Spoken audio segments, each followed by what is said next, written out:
The Galactic Council was old. It was composed of hundreds of alien races, some with 4 arms, some with wings, and others that looked like floating clouds of gas. They had ruled the Milky Way for 10,000 years. They believed they knew everything about war, technology, and power. But they were wrong. Deep in the Orion arm of the galaxy, a small blue planet called Earth had been quiet for a long time. The other aliens ignored the humans. To the Council, humans were weak. They didn't have the strongest shields, and they didn't have the fastest ships. The Council called them the Gardeners, because humans spent so much time fixing their planet instead of building empires. That was the Council's first mistake. The gathering storm. The war began with the Cracks. The Cracks were a brutal race of insect-like warriors. They didn't talk, they only consumed. They moved from system to system, destroying everything. One by one, the great alien empires fell. The Council's mighty fleet was being turned into scrap metal. "We need help," the High Chancellor of the Council shouted during an emergency meeting. "The Cracks have reached the inner rim. If we don't stop them, the galaxy will be silenced forever." An ambassador from a lizard-like race stood up. "The humans," he whispered, "they have stayed out of this war. They have been building something in the dark, near their moon. We should ask them." The Council laughed. "The humans? What will they do? Throw rocks at the Cracks?" But they had no other choice. They sent a message to Earth. The response. 3 days later, a message came back. It wasn't a long speech. It wasn't a plea for peace. It was just one sentence in simple English. "We are coming. Clear the path." The Council was confused. What did clear the path mean? They sent their remaining 500 ships to the Xylos system, where the Cracks were preparing for their final attack. The Cracks had over 5,000 ships. It was a suicide mission. The alien pilots sat in their cockpits, shaking with fear. They watched their sensors, waiting for the human fleet. They expected hundreds of small human ships to jump out of hyperspace. Suddenly, the sensors didn't just beep, they screamed. The arrival. The space in front of the Council fleet didn't just open, it seemed to tear. A massive black hole of energy appeared. And then, something started to push through. At first, the aliens thought it was a moon. It was too big to be a ship. It was a mountain of black steel, covered in thousands of glowing lights. It kept coming out of the portal, and it didn't stop. It was 5 miles long, then 10 miles, then 20. It was the UEB Leviathan, humanity's first and only true battleship. Unlike the sleek, beautiful ships of the aliens, the Leviathan was ugly. It was a jagged, brutal block of heavy metal. It looked like it was built to be hit and keep moving. On its side, the words "Never Again" were painted in bright white. The Council fleet looked like tiny toys next to it. One human ship had more mass than the entire Council Navy combined. The meaning of fear. In the Cracks command ship, the insect warriors stopped clicking. For the first time in their history, they felt a chemical reaction they didn't recognize. On Earth, it was called terror. The Leviathan didn't move fast. It didn't need to. It simply drifted into the middle of the Cracks fleet. A voice came over the open radio channels. It was calm, almost bored. It was a human voice. "This is Captain Sarah Miller of the Leviathan. To the Council. Please move your ships to the left. You are in our line of fire." The Council ships scrambled to get out of the way. As soon as the path was clear, the Leviathan lit up. Every alien ship has energy shields. The humans didn't care about shields. They believed in physics. The side of the Leviathan opened, revealing thousands of railguns, massive cannons that use magnets to fire solid metal slugs at a fraction of the speed of light. Toom, toom, toom, toom. The sound couldn't be heard in space, but the vibration was so strong that the Council pilots felt it in their teeth. Each metal slug hit a crack ship like a falling star. Shields didn't stop them. The slugs were moving too fast. They went through the front of the crack ships and out the back, leaving nothing but fire and debris. In 5 minutes, 1,000 Cracks ships were gone. The turning tide. The Cracks tried to fight back. They fired their red plasma beams at the Leviathan.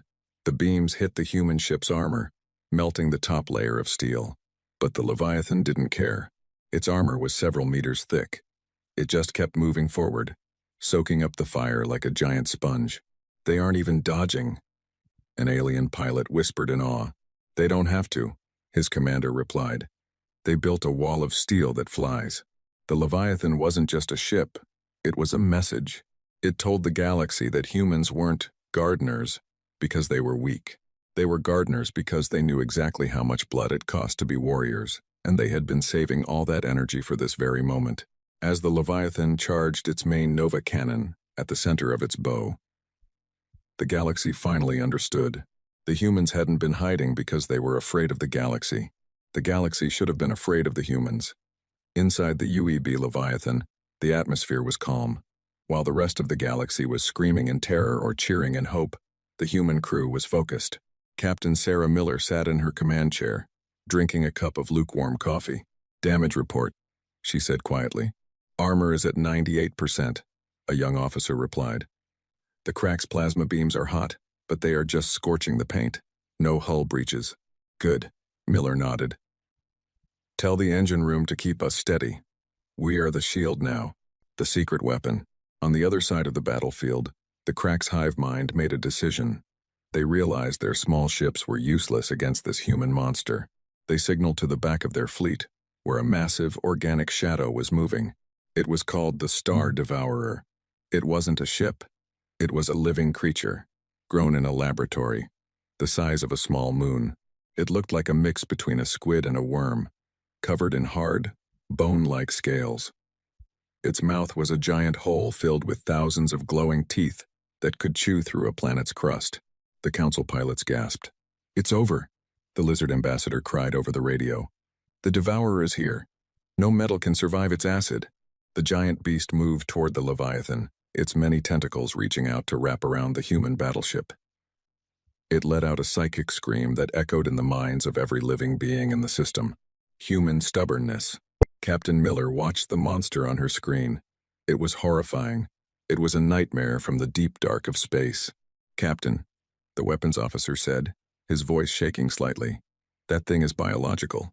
Our railguns are going through it, but it's so big that it's just healing the holes. We aren't stopping it." The Star Devourer slammed into the Leviathan. The entire 5-mile-long ship shook violently. The monster's tentacles began to squeeze, trying to crush the steel hull like a soda can.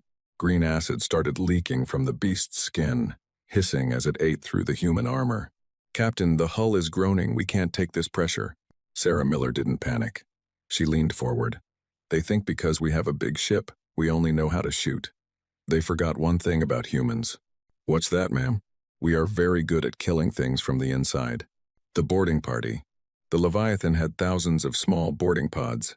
These weren't ships.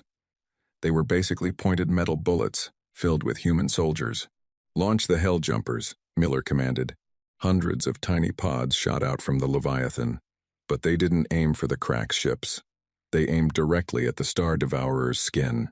The pods slammed into the monster, digging deep into its flesh. Inside the beast, the human soldiers stepped out. They were wearing heavy power armor and carrying flamethrowers and chainsaws. "All right, boys," a sergeant shouted over the suit radio. "This thing wants to eat our ship? Let's give it a stomachache it'll never forget." The humans began to move through the monster's body. They didn't use lasers. They used high explosives. They planted bombs on the creature's internal organs. They used chemicals that turned the monster's own blood into fire. The meaning of pain. The Star Devourer, which had eaten entire civilizations, suddenly felt something new. Agony.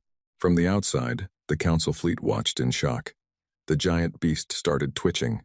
It let go of the Leviathan. It began to thrash around, hitting its own crack ships in pain. Blue blood started spraying out of its mouth. Then, the explosion started. Small fireballs popped out all over the monster's body. The humans had found its 3 hearts and placed nuclear satchels on all of them. Boom, boom, boom. The Star Devourer stopped moving. Its giant eyes went dark. The massive creature that the galaxy feared more than death was turned into a floating carcass in minutes by a few hundred humans, with bad attitudes. The message sent. The Leviathan shook itself free from the dead tentacles. Its armor was scarred, and its paint was gone, but it was still standing. Captain Miller opened the channel to the entire Crack's fleet. "Your pet is dead," she said, her voice cold. "Now, it's our turn. All batteries. Fire at will." The Leviathan turned into a sun. Every single gun, missile tube, and laser battery opened fire at once. It wasn't a battle anymore. It was a harvest. The Cracks fleet, seeing their god beast killed so easily, finally broke. They turned to run. But the Leviathan was built for one thing: total victory. As the human ship moved forward, crushing Cracks' debris under its massive hull, the alien council realized a terrifying truth. The humans didn't just have better technology, they had a darker way of thinking. They didn't play by the rules of the galaxy. They played to win. "Captain, the Cracks are retreating," the radar officer shouted. There was a brief moment of cheering on the bridge of the Leviathan. The alien council ships were celebrating, sending messages of thanks.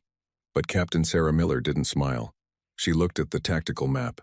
"Where are they going?" she asked, her voice sharp. The officer's face went pale. "They aren't going home, ma'am. They are heading for the Phaedra system. It's a civilian hub. No defenses. If they get there first, they will burn the planet before we can stop them." The Leviathan was a mountain of steel, but mountains are slow. The Cracks ships were small and fast. "Calculate intercept time," Miller ordered. "If we go at maximum speed, we will arrive 2 hours after the Cracks reach the planet. By then, there won't be anyone left to save." The human gamble. The bridge went silent. The council ambassador's face appeared on the screen. "Captain Miller, you must let them go. If you push your engines that hard, the Leviathan will tear itself apart. You have already saved our fleet. Phaedra is a lost cause." Sarah Miller looked at the ambassador. "In human history, we have a saying: no one gets left behind. We didn't build this ship to watch people die." She turned to her chief engineer. "Chief, I need the overdrive." The engineer, a man with grease on his face and tired eyes, shook his head. "Ma'am, the overdrive is experimental. It uses the ship's gravity core to fold space. If it fails, we don't just explode, we vanish from existence." "Do it," Miller said. "That's an order." Into the fold. The Leviathan began to hum. It wasn't a normal engine sound. It was a deep, bone-shaking roar. Outside the ship, the stars began to stretch and twist. The massive battleship started to glow with a strange, blue light. Inside, the crew felt like their bodies were being pulled in 2 directions. Gravity went crazy. Coffee cups floated into the air. Lights flickered. The metal hull of the ship groaned, sounding like a giant monster screaming in pain. Hull integrity at 80%, 75%, 70%. "Hold it together," Miller yelled, gripping her chair so hard her knuckles turned white. Suddenly, with a sound like a thunderclap, the Leviathan vanished. The slaughter at Phaedra. In the orbit of Phaedra, the citizens looked up at the sky. They saw the red dots of Cracks ships appearing. The Cracks didn't wait. They began to charge their orbital lasers. They wanted to turn the green forests of Phaedra into ash. The governor of the planet closed his eyes and prayed. He knew no help was coming. The Cracks ships opened their weapon bays. But then, the sky didn't turn red. It turned blue. Space itself seemed to shatter like glass. The UEB Leviathan slammed back into reality, right in front of the Cracks fleet. It didn't just arrive. It arrived with so much force that the shockwave of its fold jump sent 3 Cracks ships spinning into each other, exploding instantly. The Leviathan looked terrible. Its outer plates were glowing red from heat, and sparks were flying from its side. But its guns were already moving. The wall of lead. The Cracks were shocked. How did this giant metal beast beat them here? They tried to fire at the planet, but the Leviathan moved its massive body, intentionally taking the hits meant for the civilians. "Target their engines," Miller commanded. "Don't let a single one escape." The Leviathan unleashed its flak cannons. Thousands of explosive shells filled the space around the Cracks ships like a cloud of death. Every time a Cracks ship tried to dive toward the planet, a wall of human lead stopped them. The battle was short and brutal. The Cracks were fast, but they were trapped between the planet and a very angry, human battleship. One by one, the Cracks ships turned into fireballs. The last remaining Cracks commander tried to ram the Leviathan in a final act of suicide. Captain Miller didn't even use a gun. She ordered the ship to move forward. The Leviathan simply ran the Cracks ship over. The 5-mile-long battleship crushed the tiny insect ship like a boot, crushing a bug. The aftermath. Silence returned to the Phaedra system. The planet was safe. The governor of Phaedra called the Leviathan. He was crying. "Thank you. Why did you do it? You almost destroyed your own ship for us. We aren't even humans." Captain Miller looked out of the window at the beautiful green planet below. She thought about Earth, and how many times humans had almost destroyed themselves before they learned to protect life. "Because," she said softly, "we know what it's like to have no one come to help. We decided a long time ago that we wouldn't let that happen to anyone else." As the Leviathan began its slow repairs, the rest of the galaxy watched the footage. They realized that the humans weren't just scary because of their guns. They were scary because they were willing to die for people they didn't even know. The true meaning of fear was changing. The galaxy wasn't just afraid of human weapons anymore. They were in awe of human will. The Leviathan limped toward the Aurelia station, the largest neutral trading hub in the galaxy. It was a beautiful place, shaped like a giant crystal flower. It was the only place with a dock big enough to hold a human battleship. As the massive ship approached, thousands of alien ships stopped to watch. They had seen the videos of the Leviathan crushing the cracks. Some aliens cheered, but others felt a cold shiver of jealousy. The hidden enemy.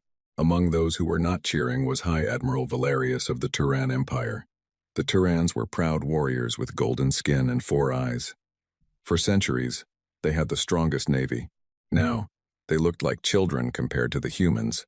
"The humans are a virus," Valerius whispered to his advisors in a dark room on the station. "Today they save a planet. Tomorrow, they will own us. We must show the galaxy that this Leviathan can bleed." Valerius had a plan. He didn't want a war, he wanted an accident. The welcome party. Captain Sarah Miller stepped off the Leviathan for the first time in months. She was tired, but she wore her uniform with pride. She was met by a group of council leaders, including Admiral Valerius, who smiled with all 4 of his eyes. "Welcome, Captain," Valerius said, bowing. "Your ship is a marvel. Please, let our engineers assist yours. We have special cooling gases that can fix your engine heat in minutes." Captain Miller was a soldier, not a politician, but her human intuition was screaming. "Thank you, Admiral, but my engineers like to do things the old-fashioned way, with hammers and sweat." "I insist," Valerius replied smoothly. As a sign of friendship, to avoid a political disaster, Miller agreed to let a small Turan team bring their cooling equipment onto the ship. The sabotage. Deep in the heart of the Leviathan, the Turan engineers weren't looking at the cooling system.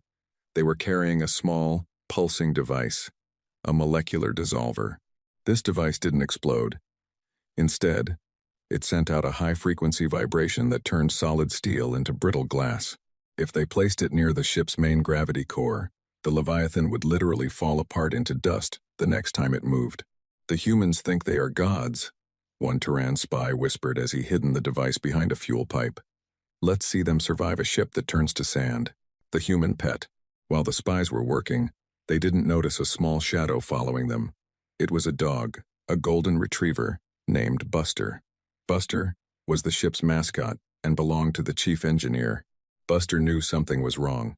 These new aliens didn't smell like the crew. They smelled like copper and fear. As the spies finished their work and tried to leave, Buster didn't bark. He was a smart dog. Instead, he grabbed one of the spies' bags in his teeth and ran toward the security office. "Hey, stop that beast!" the spy yelled. The chase was on. Buster ran through the narrow corridors of the Leviathan, weaving between the legs of startled sailors. The Turan spies chased him, forgetting that they were supposed to be invisible. Buster burst onto the main bridge, dropping the bag right at Captain Miller's feet. Inside the bag were blueprints of the ship's core and a remote detonator. The confrontation. Captain Miller looked at the bag, then at the sweating Turan engineers, who had just run onto the bridge. "This is a very strange way to fix a cooling system," Miller said, her voice turning to ice. Security teams surrounded the spies instantly. Back in the engine room, the chief engineer found the device and deactivated it. Admiral Valerius, watching from the station, realized his plan had failed. He tried to claim it was a rogue group acting without his orders, but the damage was done. The council was horrified. The true fear. Captain Miller didn't call for a trial. She didn't ask the council for permission. She went back to her ship and opened a wide broadcast channel to the entire station. "Admiral Valerius," she said, her face filling every screen on Aurelia Station. "You tried to break my ship while we were resting from a war you were too afraid to fight." The Leviathan's engines roared to life. The ship didn't fall apart. It moved forward, its massive nose stopping just inches away from Valerius's private golden starship. "We humans have a rule," Miller continued. "We don't start fights, but we finish them. If I see another Turan engineer near my ship, I won't use my guns. I will simply park my ship on top of your palace." The galaxy watched as the mighty Turan admiral trembled. They realized that the Leviathan wasn't just a machine. It was a reflection of the people inside it, protective of their friends, but absolutely terrifying to their enemies. The humans weren't just warriors. They were the new masters of the stars, and they didn't need a golden crown to prove it. The cracks had retreated to the Zul Shadow Nebula, a massive cloud of purple gas and radioactive dust. Inside this nebula, sensors didn't work. Radars went blind. It was a place where ships went to disappear. The cracks had developed a new cloaking tech. Their ships were now invisible to the eye and to the computer. They were using the nebula as a base to rebuild their fleet.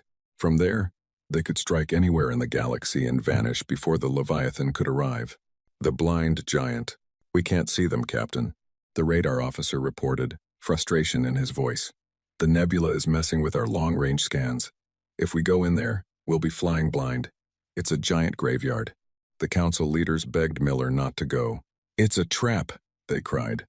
"They will surround you in the mist and pick you apart piece by piece." Captain Miller looked at the swirling purple cloud on her screen. "If we don't go in, they will come out stronger. We don't wait for the fire to come to us. We go to the source. Human, low-tech, genius." The Leviathan entered the nebula. Immediately, the screens turned to static. The mighty battleship was blind.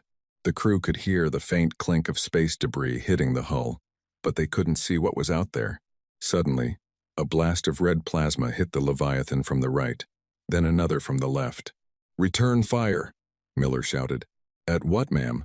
"There's nothing on the screen." The cracks were dancing around them, invisible and silent. They were mocking the giant. The Leviathan was like a lion being bitten by 1,000 invisible flies. "Bridge to engineering," Miller said into her radio. "Chief, the computers are useless. It's time to use the old Earth solution. Launch the Fireflies." 10. Lighting the dark. The aliens on the council ships, watching from a distance, were confused. What were Fireflies? The Leviathan opened its side ports. Instead of missiles or bullets, it released millions of tiny metallic spheres. These spheres didn't have guns. They only had one thing: paint. Millions of gallons of bright, neon orange fluorescent paint were sprayed into the nebula. It was a simple, human trick. The crack ships were invisible to sensors, but they were still physical objects. As they moved through the nebula, the sticky orange paint coated their hulls. Suddenly, the invisible crack ships weren't invisible anymore. They looked like bright orange ghosts moving through the purple mist. "Target the orange spots," Miller said with a cold smile. "Don't miss." The shooting gallery. The Leviathan didn't need radar now. The gunners looked out of the reinforced glass windows and used their own eyes. Boom, boom, boom. The railguns roared. Every time a ghost was hit, the orange paint exploded into a fireball. The cracks were panicked. Their high-tech cloaking was useless against a bucket of paint and a human's aim. The nebula, which was supposed to be the cracks' fortress, became their coffin. The Leviathan moved through the gas like a vengeful god, turning every orange light it saw into scrap metal. The predator becomes the prey. In the center of the nebula, the cracks had a massive, cloaking station that powered their fleet. They tried to turn it off and run, but the Leviathan was already there. "Ramming speed," Miller ordered. She didn't even want to waste the ammo. The Leviathan's prow, a solid block of reinforced tungsten, hit the station at full speed. The impact was so loud it felt like the stars themselves were breaking. The station shattered like a glass bottle. As the nebula cleared of the crack's influence, the galaxy saw the truth. Hundreds of crack ships were burning. The unbeatable stealth technology had been defeated by some paint, and a lot of human stubbornness. A lesson learned. As the Leviathan emerged from the purple gas, covered in orange stains and smelling of ozone, the council stayed silent.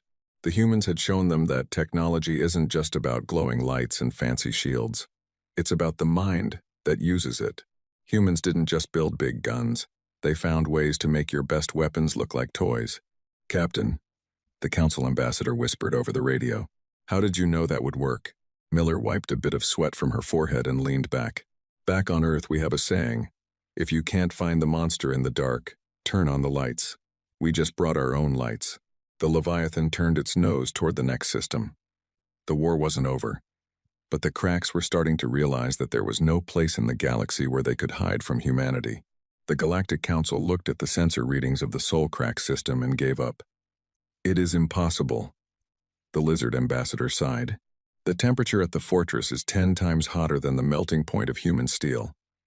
Even the Leviathan will turn into liquid metal before it gets close enough to fire its guns." Captain Sarah Miller sat in the dark of her ready room. She wasn't looking at weapon specs. She was looking at a history book about old Earth. "The Iceman cometh. We aren't going to fight the heat," Miller told her officers an hour later. "We're going to ignore it." The crew looked confused. The ship was made of metal. Metal melts. It was simple physics. "Chief," Miller turned to the engineer, "how much liquid nitrogen and coolant do we have in the lower decks?" "Enough to freeze a small ocean, ma'am." "Why?" "I want you to pump it into the honeycombs, those hollow spaces between the inner and outer hull. I want the Leviathan to be a flying icebox." The frozen giant. As the Leviathan approached the red sun, the galaxy watched in horror. The ship began to glow, but it wasn't glowing from heat, it was glowing from a thick, white mist. The humans had wrapped their ship in a thermal blanket of frozen gases. As the sun's heat hit the ship, the gases evaporated, creating a protective cloud around the hull that carried the heat away. Inside, the crew was shivering. They were wearing heavy winter coats and gloves. The temperature on the bridge was dropping to freezing levels. "Captain, my fingers are numb," the pilot chattered. "Better to be cold than to be ash," Miller replied, her breath visible in the air. "Keep us moving. We have a sun to break." The wall of fire. The cracks were stunned. Their sensors showed a giant ice comet flying directly toward their sun fortress. They fired their solar cannons, beams of pure sun fire. The beams hit the Leviathan, but the frozen hull swallowed the heat. Huge clouds of steam exploded off the ship, making the Leviathan look like a ghost rising from a boiling sea. "They are within range," the Cracks commander screamed. "Destroy them." But the Cracks had built their fortress to withstand heat, not impact. They forgot that humans don't just shoot. They use their ships like hammers. The solar breach. "All power to the prow," Miller commanded. The Leviathan stopped firing its small guns. It focused everything into its massive front shield. The ship wasn't going to shoot the fortress, it was going to ram it. With a sound like the universe cracking in half, the Leviathan slammed into the golden shell of the Dyson fortress. The human ship acted like a cold needle hitting a hot balloon. Because the Leviathan was so cold and the fortress was so hot, the metal of the fortress shattered from thermal shock. A hole the size of a city opened up in the Crack's defense. The cooling sting. Once inside the shell, the Leviathan was no longer being cooked. But the Cracks were everywhere. Thousands of small ships swarmed the battleship like angry bees. "Release the cold snap missiles," Miller ordered. These weren't explosive missiles. They were endothermic bombs. When they hit a Crack's ship, they didn't blow it up. They instantly sucked all the heat out of the area. In the middle of a sun fortress, the Crack's ships suddenly froze solid. Their engines stopped. Their life support failed. The insect warriors, who needed heat to survive, fell into a deep sleep of death as their cockpits turned into blocks of ice. The sun's revenge. The Leviathan didn't stay to finish the job. They had planted a gravity anchor on the sun's surface. "Get us out of here, now," Miller yelled. As the Leviathan sped away, the gravity anchor pulled a massive loop of sunfire, a solar flare directly into the Crack's fortress. The Crack's own sun, the thing they used as a shield, became the weapon that destroyed them. The fortress melted, from the inside out. The silent victory. As the Leviathan jumped back to the safety of cold space, the crew finally turned the heaters back on. They sat on the floor, shaking, drinking hot chocolate and wrapping themselves in blankets. The council ambassador called, his voice trembling. You You used a sun to kill a sun. You turned your ship into an iceberg. Is there anything humans are afraid of? Captain Miller held her hot mug with both hands, feeling the warmth return to her skin. She looked at her tired, freezing crew, the gardeners of Earth who had just broken a star fortress. We are afraid of a lot of things, she said softly, but we are much more afraid of losing our freedom. And that makes us very, very dangerous. The galaxy finally understood. You could trap humans in the dark, and they'd bring the light. You could trap them in the fire, and they'd bring the ice. There was no environment in the universe that could stop them. The galaxy thought the war was won, but then the shadow attacks began. People on peaceful planets began to go mad. Machines started turning themselves off. It was the Hive Queen's psychic scream, echoing from the void. She was trying to tear the minds of the galaxy apart. We can't follow her, the council scientists said. The void is not space. It is a place of pure thought. Any biological mind that enters it will melt in seconds. It's like trying to walk through a dream while you are awake. Captain Sarah Miller looked at her ship. The Leviathan was a physical beast of steel and fire. How could it fight a ghost? The digital sacrifice. If a biological mind can't survive there, Miller said, looking at the ship's glowing AI core, then we send something that doesn't have a brain. She wasn't talking about a robot. She was talking about Project Mirror. Humans had been working on a way to upload a human consciousness into a computer. It was dangerous and had never been done fully. But it was their only chance. I'll do it, said Commander Elias, the Leviathan's tactical officer. He was a man who had lost his family in the first Krax attack. My mind is already focused on one thing, finishing this. Let me be the ghost. The transformation. In a silent room deep inside the ship, Elias was connected to the Leviathan's main computer. The process was painful. His memories, his feelings, and his soul were turned into lines of code. The Leviathan didn't just have an AI anymore. It became Elias. The 5-mile-long ship was now his body. The sensors were his eyes. The railguns were his fists. I can feel the stars, the ship's speakers whispered in Elias's voice. I can feel the heartbeat of every sailor on my decks. Into the void. The Leviathan used its gravity drives to tear a hole in reality. It didn't jump to another system. It slipped, sideways, out of existence. The void was terrifying. There was no up or down. The sky was made of screaming colors. The Hive Queen was there, a massive glowing brain the size of a city, protected by thousands of spirit cracks. You are nothing. The Queen's voice boomed inside the ship. It wasn't a sound. It was a psychic hammer hitting the crew. The human sailors fell to their knees, clutching their heads. Their worst memories were being played back to them. The Queen was winning. The metal soul. But she forgot about Elias. She forgot that the ship itself was now a person. The Queen tried to attack the Leviathan's computer, but she found a wall of pure human spite. Elias fought back, not with guns, but with his own thoughts. He flooded the void with human history, the music of Beethoven, the sound of children laughing, the feeling of a warm summer day on Earth. The Queen, who only knew hunger and hate, couldn't handle the chaos of human emotion. She screamed in confusion. Now! Elias's voice roared through the ship. Fire everything. Because they were in a dimension of thought, the Leviathan's weapons changed. The railguns didn't fire metal slugs. They fired willpower.